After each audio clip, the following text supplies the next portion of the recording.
Hello everyone, আসসালামু আলাইকুম। অনেকদিন পর আমার কালো মুরগিটা ডিম পেড়েছে। এটা অনেকগুলো ডিম পেড়েছিল, আপনারা জানেন যে এরপর কুচে কুচে ভাব এসেছিলো এবং কয়েকদিন কুচে বসেছিল। এরপর আমরা গ্রামে নানি বাড়িতে যাই, তারপরে 2 দিন পর গোসল করে দিই মুরগিটা এবং এটা বড় মুরগিটার সাথে রেখে দেওয়ার পর কুচেটা ভাঙে। কিন্তু কুচেটা ভাঙার অনেক দিন পর এখন আমরা কালো মুরগিটা ডিম পেড়ে বসে আছে। আমি সকাল থেকেই দেখি যে মুরগিটা অনেকটা শব্দ করছে আর দেখি বসে আছে। তো এখন বারান্দায় এসে দেখলাম যে ডিম পেড়ে বসে আছে।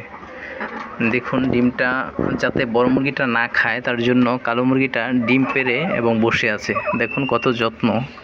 আর এটা তো মন করছে যে ডিম থেকে বাচ্চা ফুটবে, ডিমটাকে বাচ্চা মনে করে কালো মুরগিটা। অনেকটাই বড় ডিম। এর আগে যখন প্রথম ডিম পেড়েছিল তখন অনেকটা ছোটো ছিল। তো মুরগিটা অনেক বয়স হচ্ছে, মুরগিটাও বড় হচ্ছে, আবার ডিমের সাইজও অল্প অল্প বড় হচ্ছে। এই দেখুন দেশি মুরগির ডিম, মাশাআল্লাহ মোটামুটি বেশ ভালো। আর মুরগিটা আমি সকাল থেকে আমার মাকে বলছিলাম যে মুরগিটা হয়তো ডিম পাড়তে পারে, এটা দেখতে স্বাস্থ্যবান হয়েছে মুরগিটা। দেখুন এই যে, আর ওজনও মনে হয় অনেক ভালো হয়েছে। একটু দৌড়ে দেখবো যে ওজন কীরকম এসেছে মুরগিটার। দেখি বেশ ভালো ওজন হয়েছে, কারণ এটা ডিম পেটে আছে আরও অনেক।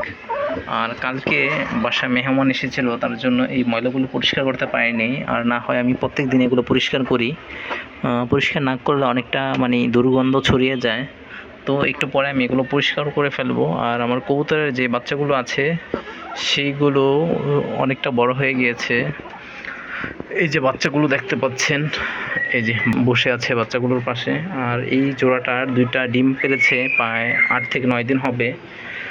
আরও 8 দিন, আরও 10 দিন লাগবে ফুটতে। ডিমটা এখন আমি যে মুরগিটা ডিমটা পেড়েছে এটার সামনে রেখে দেবো। দেখবেন কিভাবে যে মুরগিটা ডিম পেড়েছে সেই ডিমটা নিয়ে যাবে, কিন্তু অন্য মুরগিটা কিন্তু নেবে না, কারণ যার ডিম তার ডিমের প্রতি মায়া আছে। তো আমি এখানে রেখে দিলাম, দেখবেন কিভাবে নিয়ে যাবে ডিমটা।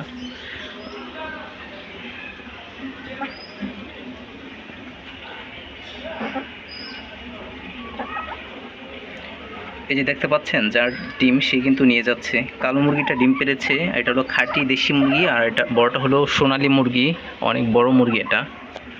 তো এখন আমি ডিমটা নিয়ে ভালোভাবে পরিষ্কার করে ফ্রিজে রেখে দেব। তো যাই হোক, আমার ভিডিওটা ভালো লাগলে একটা লাইক আর একটা সাবস্ক্রাইব করবেন। অনেকদিন পর ভিডিও আপলোড করলাম।